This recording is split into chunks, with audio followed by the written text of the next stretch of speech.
the existence of the Trinity, right? We see that Jesus was subordinate to his Father. Would you agree with that? So Jesus Christ has a divine nature and a human nature. He is 100% human, 100% divine. He came to earth to live the perfect righteous life as a man that we can live. So a perfect righteous person submits entirely to God. So Jesus as a perfect righteous man was always in glad submission to his Father. Yeah. See, the thing is, right, when you say that Jesus is 100% man and 100% God, I feel that this brings about a paradox, right? That's like me saying that can you have a squared circle? No. Okay. Why is it possible that you can't have a squared circle? Explain to me. Circles are by definition circular, not square. Sorry? Because circles are by definition not square, they're circular. Right, exactly. Could you have a married bachelor? No. Why is that? Because a bachelor is by definition unmarried. Right, exactly. So, if you're saying that Jesus is 100% man and 100% God, this brings about the same paradox as saying that there's a squared circle, right, and a married bachelor. And I'll explain to you why. And because you seem like a logical person, and so am I, right? So, if I said to you that you're 100% finite and 100% infinite at the same time, is that logical? Well, I'm a human being, so I'm bound by creational laws, by natural laws of logic. God is infinite and above all human laws and all human limitations, and therefore he can. But the Jesus part, the brother is referring to, is a creation, unlimited as well. That's why he used the example of square and circle, not only square. If only square is only square. But you're saying square and circle because of the two nature you are talking about to be God. Because the eternal Son of God, who is fully God, took on a human nature in addition to his divine nature. Yes. But the thing is, right? God can do that, right? God can do everything. So God can take on a divine human nature. No, I don't believe that. God has yes, okay. In the Quran, Allah says, in Arabic, He says, "Inna Allah ala kulli shay'in qadir." Verily, I am able to do all things. However, God is able to do all things that keep Him as God, right? For example, if I said to you that could God create a stone which is too heavy for Him to lift, could He do that? Right. What you're trying to say is that God cannot stop being God, and I agree.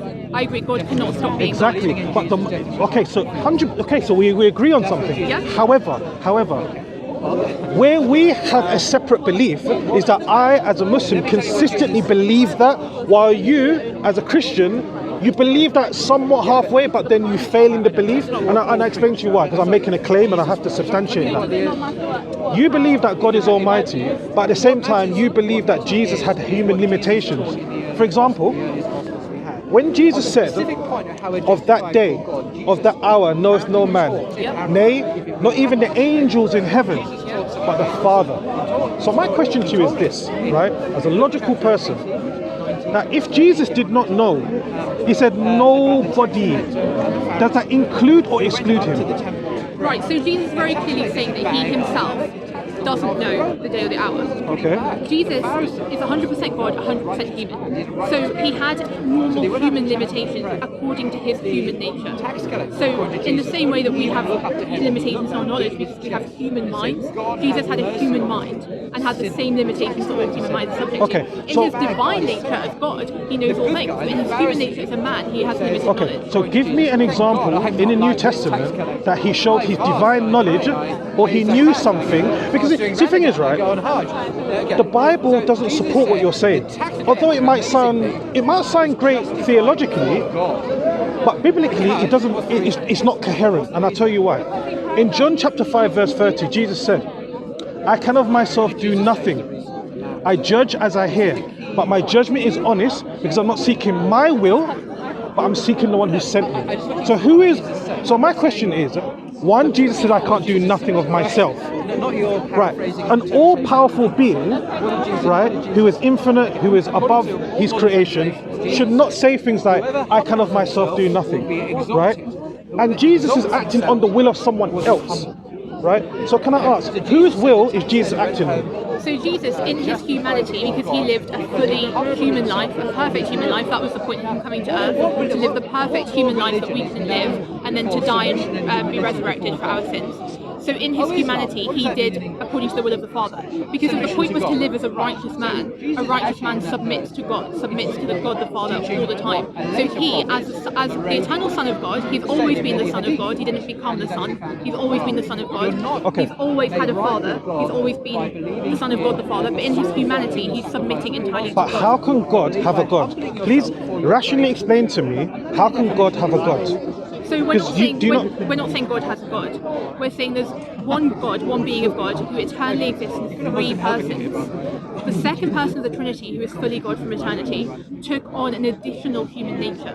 And in that human nature, which is 100% human, he submitted to God as a human being. Where is I your think the human Jesus Christ. Right, okay. It seems to me that this is like a theological teaching of the church. However, this is not supported in the scriptures. So therefore, I must ask you the following question. Can you show me in the New Testament where Jesus said, I am God, worship me? So he said, before Abraham was, I am, ego eimi. So when Moses went to the burning bush and God revealed himself, he said, tell the people, Moses says to this God, he says, who are you? When I go to the people of Israel, who sent me? And God says in the burning bush, tell them, I am sent me to you. In the Greek Septuagint, the Greek translation of the Old Testament, that phrase is ego eimi. Jesus then repeats it and says, before Abraham was, ego eimi, I am. So first of all, he's saying he pre-existed Abraham, and then he's using the divine name of God. When God said, I made myself known to you as I am, ego eimi, Jesus then repeats that and says, that's who I am. He's identifying himself with Yahweh, the eternal God of Israel. Okay. Well, I'll disagree with you, and I'll tell you why. Right. The word ego eimi in Greek, what does it mean? I am. Okay.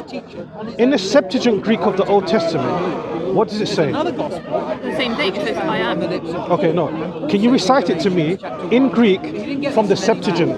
It says ego eimi, it's the same phrase. Okay, it doesn't. It says, if we go back to the Hebrew, right, what language was the book of Exodus written in? In Hebrew. Right. Can you recite it to me in Hebrew? I can't recite that phrase in Hebrew, no. Okay. It says, Ibrahim, Ehyeh, Esher, Ehyeh, right? Which means, I am that I am. If you translate that from the Septuagint Greek of the Old Testament, it's ego eimi ho on. The word ho on means the being. Jesus did not claim to be the being of God. Let me substantiate this. The blind man used the same phrase, ego eimi. In fact, let me show you. And then I would like you to be a bit if consistency is the key, they say, right? So, if we look in the Greek, right, I can give you dozens more. we see that the blind man in John chapter 9 verse 9 used the exact same phrase that Jesus used, right? So John 9:9 in Greek. Sorry, just bear with me.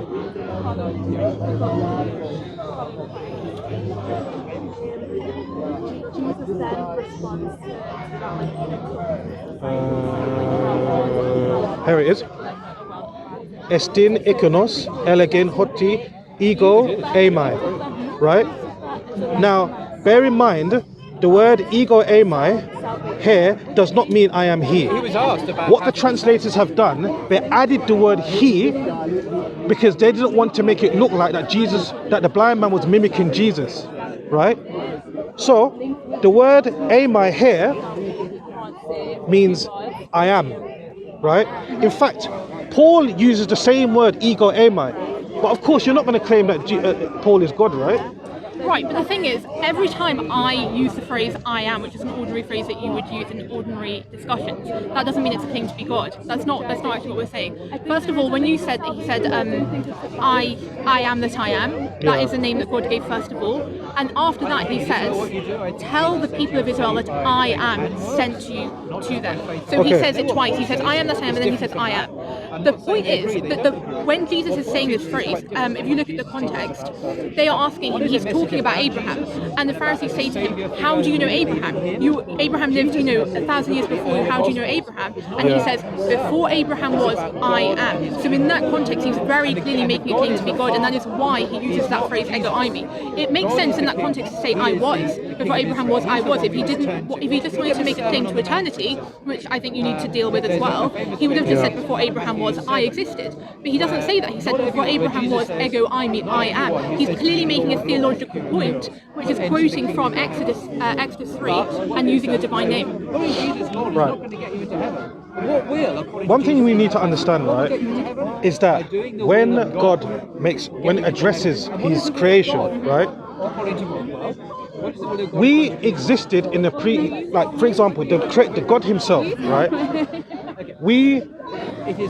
when God speaks to his creation, right, we believe as Muslims that God, he created us with the knowledge that, how can I explain this?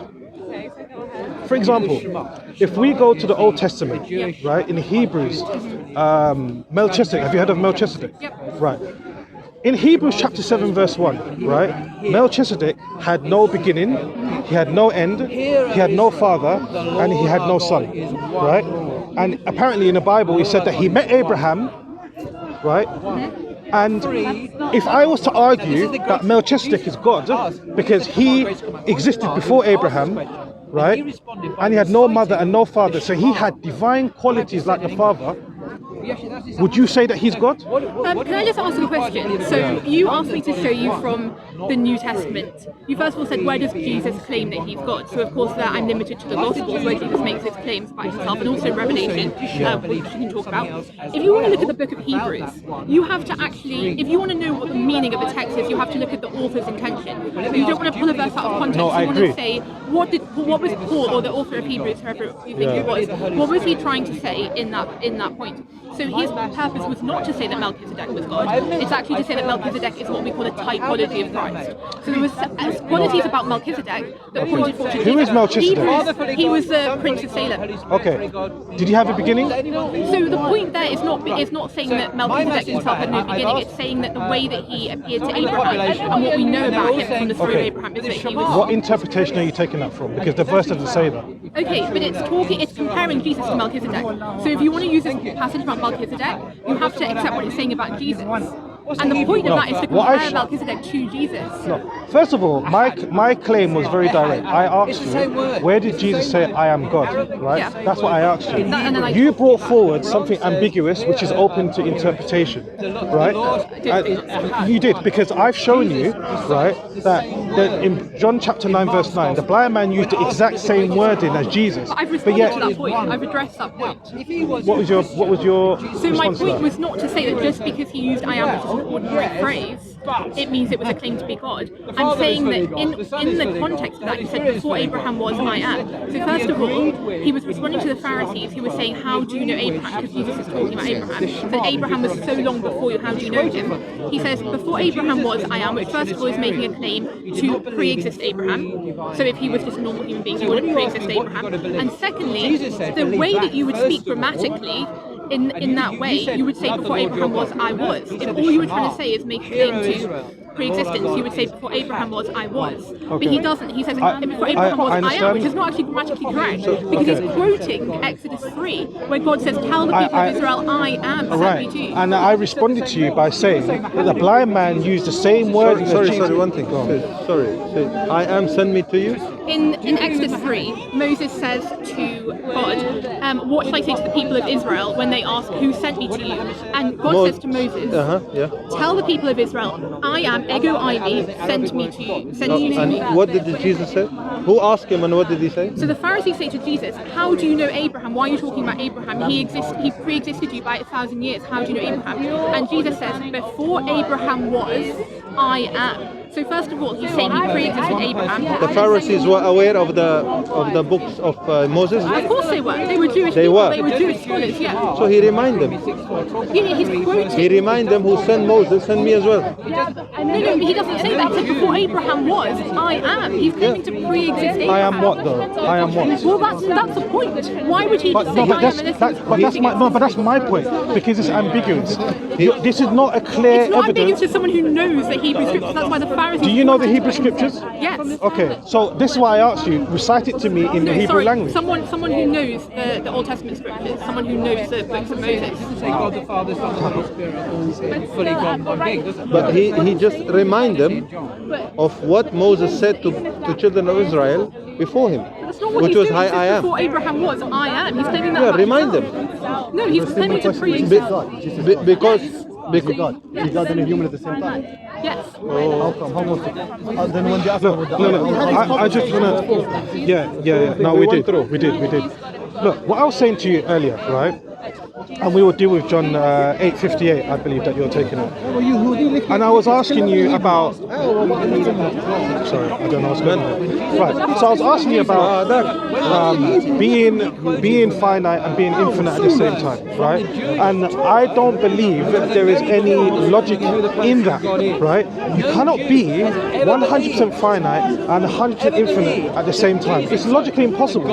I also pointed out to you in John chapter 5 verse 30, right, where Jesus says, I can of myself do nothing, right? Also, in John chapter 17 verse 3, right, this is a direct statement of Jesus himself, where he said, this is life eternal, that they may know you are the only true God, and Jesus Christ whom thou hast sent. So, if Jesus says here, in John 17 verse 3, that God is the only true God, how then do you equivocate or state that Jesus is God, even though Jesus himself said that God is the only true God? How do you answer that? Because Jesus, so he says those verses, but he also at various points claims to be one with the Father, where he says, I and the Father are one. Or when he uses that term, ego eimi, of himself, he claims several points to be equal with God, to be the Son of God, to be the eternal pre-existent Son of God. Yeah, but he doesn't claim to be equal with God, because Jesus said in John chapter 14 verse 28, my Father is greater than I. How does that equivocate equality and equalness with God, with the Creator? It doesn't. This is Jesus' own word saying, my Father is greater than I. In fact, in John chapter 10 verse 29, Jesus said, my Father is greater than all. So clearly Jesus does not equivocate himself as equal with the Father. And plus the Bible clearly says, in Acts chapter 2 verse 22, he says, ye men of Israel, listen carefully, listen to this. Jesus is a man approved by God by wonders and signs and miracles that he's done amongst you, that you yourselves know. Right? Jesus said that he is a man approved by God. He didn't say that he's a God approved by God. No, this is a man approved by God. So here Jesus is exclaiming his humanity. Sorry, where did you get that verse from? Acts chapter 2 verse 22. Right, so that's not Jesus talking, that's Peter talking. And at the end of that... Do you accept that about Christ, that he's a man? He's a man, yeah, he's 100% man, there you 100% go. God. 100% God, 100% man, that's the claim about Okay, Jesus but Christ. we were okay. So this is where we come back to the circular argument. How do you explain to me that someone could be 100% perfect and 100% imperfect We at don't the same think Jesus was time? imperfect. Pardon? We don't think Jesus was The imperfect. human part We was think- perfect. We think that he lived a perfect, righteous human life. No. I'm talking about in his essence, right? We're talking about God, right? You believe that Jesus is 100% God. Sorry, right? But when Jesus was asked about the day of judgment, he said no one knows. I've answered this already. Jesus is 100% God, 100% man. So in his humanity, he had limited human knowledge. In his divinity, he knew all things. But he was living a perfect, righteous life as a man. Okay, I don't think you've addressed it, and I'll tell you why. Jesus himself says no one knows, right? Including himself, right? Now you're claiming that in his divine knowledge he knew that. So can you show me that in his divine knowledge he had that knowledge? So From the gospel, please. Can you show me in the Bible where Jesus had divine knowledge and he knew all things? Because clearly the Bible says in this particular verse that no one knows this knowledge except the Father. So Jesus makes an exclusion. He excludes himself as being all-knowing, but he accepts that the Father's all-knowing. So can you show me in the gospel, right, where Jesus had that divine knowledge, but he chose not to reveal that knowledge? So he claims, because he's a man, he's 100% human. So he has normal human limitations and therefore doesn't know everything in his humanity. We can see all throughout the Gospels that Jesus knew far beyond what an ordinary human would know according to his divinity.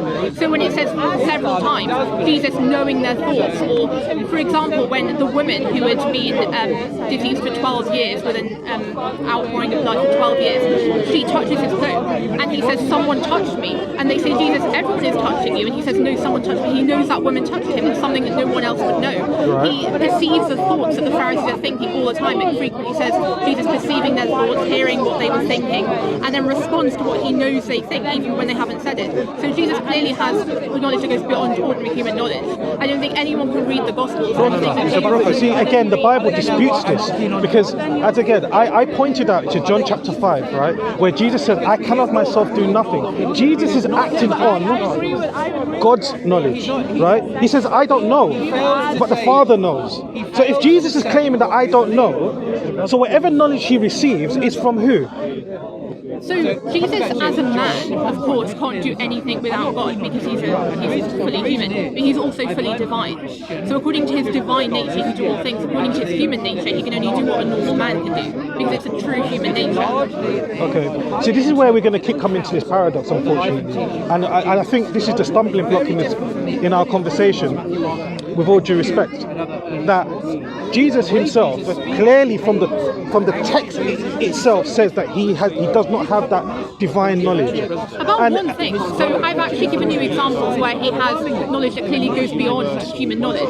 About one particular instance, he says, only the Father knows, I do not know. Yeah, but God has knowledge for eternity. God doesn't. His knowledge doesn't cease for like 5 minutes. There's not a time where God will know something and all of a sudden he doesn't know anymore. Like for example, in the case of Jesus not knowing the day of judgment, but then you claim that Jesus, when someone asked him who touched him, right? Did Jesus knew who touched him? Yeah. Where did it say that? So it says in the passage, it says... Show me the passage, please. Also about the fig tree, he didn't know there was fruit. No, he didn't. Sorry, what about the fig tree? He didn't know that there was fruit. That's why he walked and he said there is no fruit. That's not actually what the parable of fig tree is about. It's not that Jesus genuinely didn't know. It's that... If Jesus was around saying Hollywood. So when he walked towards the fig tree, he thought that there is fruit, no? No, that's not the point.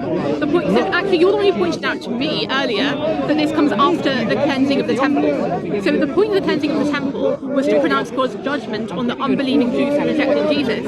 He then goes to the fig tree. The fig tree represents the people of Israel. All throughout Scripture you get Israel compared to trees in different ways, and Israel was meant to be a fruitful tree. It was supposed to bear fruit. Bearing fruit in Scripture refers to doing good works that proclaim God and give glory to God. He said he cursed the fig tree because he said, look, this fig tree has not produced fruit, therefore I'm pronouncing judgment against it, it will never produce fruit again. The fig tree was a symbol of the people of Israel, and he was cursing the people of Israel. So did he know beforehand that the tree is bearing fruit or not? Yeah, of course he did. But he said it's not bearing fruit. Now he knows. Yeah, because he's pronouncing judgment on it. That's the point. What did he say again? He said the tree does not bear fruit, and so he curses the fig tree, made fruit never come from you again. So why He's did he walk to the fig tree? Why did he walk to Because he it? wants to make a point. He wants to make a point about the judgment that's coming on the unbelieving Jews.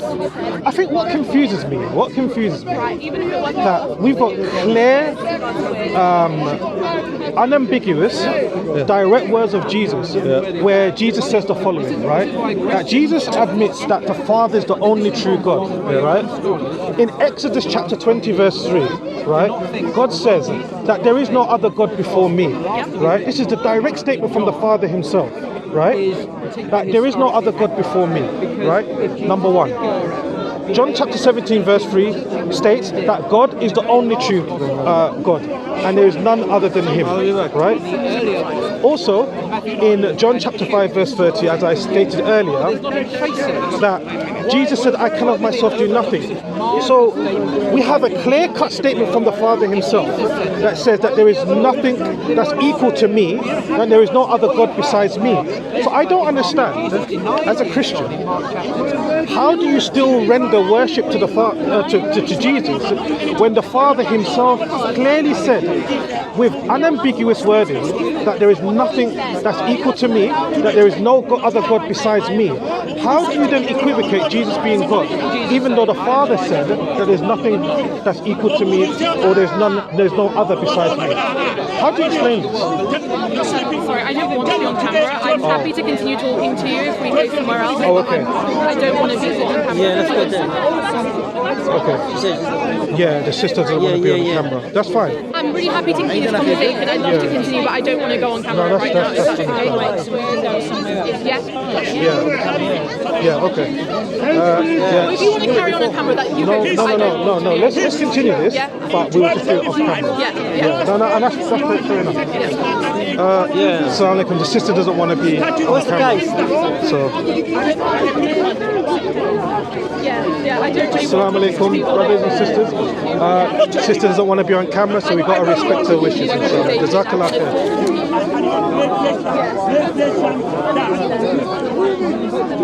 Do you know who the Yeah, so I'm actually Syrian, but I've grown up in England. Where about you? Who are these? I'm not sure. I don't want to just label. I think it's the Bengali brother and the Algerian. I'm not sure where they are. Just put it aside.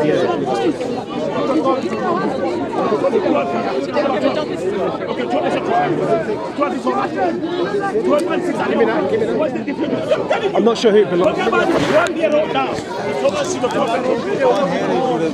I'm going to give him the Paul. No. Yeah, I couldn't. Oh, Paul. Thank you. I was going to stick it to Paul and move the cameras. Here. One here. They got the mic, so check which one's yours. What is mine? It's stuck there. The side, yeah, it's stuck there. Yeah. I was going to stick it on Paul and move the cameras for them.